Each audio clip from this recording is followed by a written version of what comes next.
जिसके खिलाफ पीटीआई ने अदालत से रुजू किया था। आजाद कश्मीर हाई कोर्ट के लार्जर बेंच ने केस की समाअत करते हुए इलेक्शन कमीशन आजाद कश्मीर और हुकूमत आजाद कश्मीर को अदालत में तलबी और इस पूरे मामले पर तफसीली वजाहत पेश करने के लिए बाकायदा नोटिस भी जारी कर दिए हैं। अब मामला यह है कि इलेक्शन कमीशन ये करता है या नहीं करता, इसका फैसला तो वहां पे ब्रिगेडियर फाइक साहब ने करना है। यानी इलेक्शन कमीशन तो वही करेगा ना जो उसको मिलिट्री एस्टेब्लिशमेंट कह देगी। और आजकल वहां पे ब्रिगेडियर फाइक साहब हैं, ये पहले यहां पे हुआ करते थे, ये इलेक्शन यहां वाला भुगता के गए हुए हैं जो पंजाब वाला, तो अब ये चले गए हैं वहां पे सेक्टर कमांडर के तौर पे आजाद कश्मीर में। अदालत ने तो फैसला दे दिया, बल्ला मिलता है या नहीं मिलता ये एक अलग बात है, और बहुत कम इम्कान है कि बल्ला मिलेगा। अगर बल्ला मिल भी गया तो इलेक्शन नहीं मिलेगा, क्योंकि आजाद कश्मीर में आजाद इलेक्शन नहीं होगा। वहां पे जो है वो एक 2 नंबर इलेक्शन करवाया जाएगा और कोशिश की जाएगी कि अवामी उमंगों के खिलाफ वहां पे एक कठपुतली सरकार बनाई जाए, जैसी कठपुतली सरकार हमेशा बनाई जाती है। यानी बिलावल ने एक दिन वो स्टेटमेंट दिया सिर्फ कि ये 12 नशिस्तें जो हैं इनको मखसूस नशिस्तों में कन्वर्ट कर दिया जाए। यानी ये जो 12 बंदे हैं इनका फैसला भी आजाद कश्मीर के वोटों से होना चाहिए और इनको मखसूस नशिस्तों में कन्वर्ट कर दें। आपने मकबूजा कश्मीर की नुमाइंदगी करनी है तो ठीक है, आप कर लें। आप मुहाजिरीन के अंदर से बंदे चुन लें। मिसाल के तौर पे आपने लाहौर से, पेशावर से, रावलपिंडी से, मुख्तलिफ जगहों से आपने कश्मीरी लेने हैं जो मकबूजा कश्मीर से हिजरत करके आए हुए हैं। हम भी वहीं से आए हुए हैं हिजरत करके। अगर आपने यहां से लेने हैं एमएलए तो आप लें, लेकिन आप उनका इलेक्शन 2 नंबर तरीके से ना करवाएं, कठपुतलियां ना लेकर आए, बल्कि जो पॉलिटिकल पार्टी आजाद कश्मीर में इलेक्शन जीत जाएं वो अपनी मुतनासिब नुमाइंदगी के तहत अपने मखसूस नशिस्तों के ऊपर बंदे पाकिस्तान से ले जाएं कि ये मुहाजिरीन की सीटें हैं, तो मुहाजिरीन को उनके ऊपर जो है वो एडजस्ट कर दिया जाए। ये बड़ी अच्छी बिलावल की तजवीज थी, लेकिन उसके बाद शटअप कॉल दी गई बिलावल को। बिलावल ने उसके बाद से लेकर अब तक बात ही नहीं की और ना बिलावल इसके बारे में अब तक बोल पाया। अचकज़ई साहब ने काफी आईना दिखाने की कोशिश की है कौमी असम्बली में, उन्होंने जबरदस्त खिताब किया है। महमूद अचकज़ई साहब ने कौमी असम्बली में खिताब करते हुए कहा कि हुकूमत के 2.5 साल पूरे होने वाले हैं, अब अपनी टून बदलना होगी आपको। उन्होंने कहा कि स्पीकर ने ऐवान चलाते हुए आइन और कानून का ख्याल नहीं रखा और चाबुक दस्ती से 14 अरकान को असम्बली से फारिग कर दिया। उन्होंने कहा कि कोर्ट लखपत जेल के 70 साल से ज्यादा उम्र के कैदियों को सजाएं सुनाई गई हैं। 5 अफराद को मजमूई तौर पर 286 साल की कैद सुना दी गई है, यानी इनको 286 साल की कैदें सबको हो गई हैं। इतनी खौफनाक पाकिस्तान में सूरत हाल है। और बारम बलोच को भी उम्र कैद जेल दे दी गई है। उनका कहना था कि आइन रोंदने और गैर जमहूरी हुकूमतों का साथ दिया गया है। महमूद अचकज़ई ने कहा कि कश्मीरी चीख रहे हैं, इनके पास आटा और बुनियादी जरूरियात नहीं है। इस मामले पर वज़ीर आज़म शहबाज शरीफ से भी बात की, मगर उनका अंदाज पसंद नहीं आया। उन्होंने कहा कि पाकिस्तान आसमान में नहीं बल्कि बलूचिस्तान, सिंध, खैबर पख्तूनख्वा, पंजाब का मजमुआ है। खैबर पख्तूनख्वा को पाकिस्तान क्यों नहीं समझा जाता, यह बात उन्होंने समझाई शहबाज शरीफ को, लेकिन शहबाज शरीफ साहब का तर्ज अमल कुछ बेहतर नहीं था। उन्होंने कहा देखें, कश्मीर में दवाइयों की और खुराक की किल्लत पैदा हो रही है। यह बात कश्मीर में हमें कई दोस्तों ने बताई है कि जनाब अद्वियात और खुराक की तरसील रोकी जा रही। ये तो जिन लोगों ने पहले से बंदोबस्त किया हुआ था उन्हें आइडिया था कि एहतजाज लंबा चल सकता है, तो अब लगभग 2 हफ्ते होने वाले हैं एहतजाज को, या ऑलमोस्ट हो गए 2 हफ्ते, 2 हफ्ते से भी बल्कि ज्यादा हो गए, क्योंकि 9 तारीख को इन्होंने एहतजाज शुरू करना था। आज जब आप वीडियो सुन रहे हैं तो 23 तारीख है और ये एहतजाज तो उससे 3 दिन पहले शुरू हो गया था, 6 तारीख से। तो 6 से 23 तक अगर आप आते हैं तो काफी ज्यादा टाइम हो गया। इस एहतजाज को लगभग 17 दिन हो गए, तो 2.5 हफ्ते होने वाले हैं। ये एहतजाज अभी तक चल रहा है आजाद कश्मीर में। तो लोगों ने अपना राशन 1 महीने का, 15 दिन का, किसी ने 2 महीने का, इन्होंने लोगों ने स्टॉक कर लिया था। अब ये हो रहा है कि जिन लोगों ने नहीं किया, बेशतर लोग नहीं भी करते, तो पीछे से सप्लाई रुक गई है। राशन की सप्लाई, खुराक की सप्लाई और अद्वियात की सप्लाई आजाद कश्मीर में रोकी जा रही है। इस मामले का नोटिस सबको लेना चाहिए, ओवरसीज पाकिस्तानियों को इस पर आवाज उठानी चाहिए और अक़वाम मुत्तहिदा के अंदर भी जाके, और जितने यूरोपीय यूनियन है, अक़वाम मुत्तहिदा है, जितने आलमी इदारे हैं, उन सबको यह बताना चाहिए कि आजाद कश्मीर में अद्वियात और खुराक की किल्लत पैदा होने जा रही है। उसकी वजह यह है कि पाकिस्तानी फोर्सेस ने रास्ते रोके हुए हैं और वो चीजें ऊपर नहीं जाने दे रहे। आजाद कश्मीर से लोग बार बार ये बात कर रहे हैं। यही बात जो है वो महमूद अचकज़ई साहब ने भी इस बात को उठाया कि वहां पे बुनियादी जरूरियात जो है वो नहीं जाने दे रहे, उनके पास आटा और बुनियादी जरूरियात नहीं है। शहबाज शरीफ से बात की मगर उनका अंदाज पसंद नहीं आया। शहबाज शरीफ का जिक्र हुआ तो नाज़रीन, शहबाज शरीफ ने एक ऑफर कर दिया, बड़ा मजेदार काम किया। और क्यों किया मैं आपको बताता हूं। शहबाज शरीफ साहब असेंबली में आए, उन्होंने कहा 2018 के इलेक्शन की तहकीकात करवा लें। क्या उनमें जादूगरी नहीं हुई, 2 नंबरी नहीं हुई, बक्से नहीं भरे गए, पट्टे पहनाकर लोगों को इस्लामाबाद नहीं लाया गया? अगर वो हुकूमत जायज है तो ये हुकूमत भी जायज है।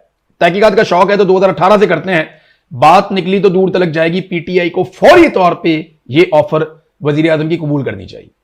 देखिए, ऑफर करने का मकसद क्या है? एक तो अंसार अब्बासी के जरिए, सुहेल वड़ाइच के जरिए और कुछ और ऐसे और बहुत सारे सहाफी आपको मिल जाएंगे मार्केट में, जिनके जरिए से इस चीज को नॉर्मलाइज करने की कोशिश की जाएगी कि जनाब धांधली तो 2018 में भी हुई थी और धांधली तो 2024 में भी हो गई, तो क्या फर्क पड़ा है? धांधली तो हमेशा ही होती है। ऐसा नहीं है, ऐसी धांधली कभी नहीं होती। एस्टेब्लिशमेंट हमेशा जिसकी हुकूमत बन रही होती है ना, उसके साथ एक हाथ मिला लेती है कि जनाब अब इनके साथ चलना पड़ेगा, लिहाजा इनके साथ हाथ मिला लेते हैं। अपने 2, 4, 5, 10 बंदे इनके जो होते हैं वो उस हुकूमत को तोहफे में दे देते हैं हर दफा। बस इतना ही होता है, चाहे नून लीग है, चाहे पीपल्स पार्टी है, चाहे कोई भी है। अब जरा आ जाए आप 2018 के इलेक्शन में कितनी की धांधली हुई थी, इनको फौरी तौर पर इसकी तहकीकात करवानी चाहिए, क्योंकि बहुत बड़ा फर्क है। देखें, 2018 के इलेक्शन में अगवा बराए बयान नहीं हुआ था। 2018 के इलेक्शन में कागजात नामजदगी नहीं छीने गए थे। आजाद उम्मीदवार 2018 के इलेक्शन में अगर शामिल करवाए गए थे तो 2013 में भी हुए, 2024 में भी हुए और उससे पहले हमेशा आजाद उम्मीदवार तो सारे, जहां पे जिस पार्टी ने हुकूमत बनानी होती है, आजाद उम्मीदवार उसी पार्टी में आगे शामिल हो जाते हैं। हमेशा यही होता है। कभी कोई ले जाता है, कभी चौधरी निसार बात कर रहे होते हैं, कभी जहांगीर तरीन बात कर रहे होते हैं, कभी मोहसिन नकवी बात कर रहे होते हैं, या साद रफीक बात कर रहे होते हैं, और कभी पीपल्स पार्टी के लोग बात कर रहे होते हैं, और एस्टेब्लिशमेंट से भी वो बात करते हैं, जनाब ये आपके घोड़े हैं आजाद, ये हमारे हवाले कर दें। वो अपने घोड़ों को जिताते हैं, इनके हवाले करते हैं, उसके बदले में उनको बहुत छूट मिलती है।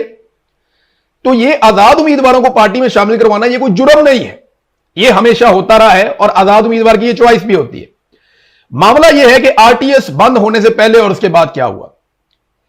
ये सरवर बारी साहब की रिपोर्ट है फाफिन की, और वो ये कहती है कि आरटीएस जिसका ये रोला डालते हैं 2018 में, आरटीएस बंद होने से पहले पाकिस्तान तहरीक इंसाफ ज्यादा नशिस्तों पे इलेक्शन जीत रही थी। जब आरटीएस वापस खुला तो पाकिस्तान तहरीक इंसाफ कम नशिस्तों पे इलेक्शन जीत रही थी। तो फिर आरटीएस बंद होने का फायदा किसको मिला? वो तो पीएमएलएन को फायदा दिया गया। सेंट्रल पंजाब में पाकिस्तान तहरीक इंसाफ से कम 20 से ज्यादा नशिस्तें छीन ली गई थी।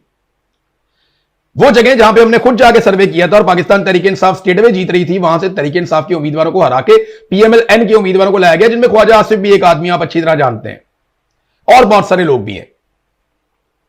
एहसन इकबाल का हमने बताया था, वो अपने हल्के में जीत रहा था। 2018 में वो जीता, 2024 में वो हारा, लेकिन दोनों मरतबा उसको एमएनए बनाया गया। इस तरह बेशुमार गुजरावाला की सीटें, सियालकोट की सीटें, वजीराबाद की सीटें, ये वो जगह थी जहां पे शेखुपुरा पे आप आ जाए, यहां पे पाकिस्तान तहरीक इंसाफ जीत रही थी। लाहौर की कुछ सीटें पाकिस्तान तहरीक इंसाफ से छीन ली गई 2018 के इलेक्शन में। तो सेंट्रल पंजाब से 2018 में पाकिस्तान तहरीक इंसाफ की 20 से ज्यादा सीटें छीनी गई और कराची में चंद सीटें दे दी गई।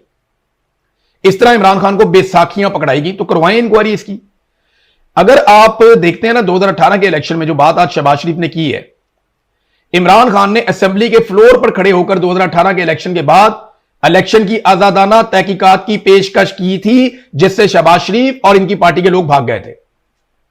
इमरान खान ने तो असेंबली के फ्लोर पे आके ये कहा था ना कि आप करवा लें तहकीकात। ये सारे भाग गए, इन्होंने कहा जी हमने तहकीकात नहीं करवानी। ये कभी इधर की बात करते थे, कभी उधर की बात करते थे। हालांकि 2018 इलेक्शन में 35 हल्के ऐसे थे जिसमें पाकिस्तान तहरीक इंसाफ के उम्मीदवार 500 से कम वोटों से हारे थे, और उन्होंने बाकायदा इस पर पिटीशन की हुई थी। यानी सबसे ज्यादा दरखास्तें जो हैं वो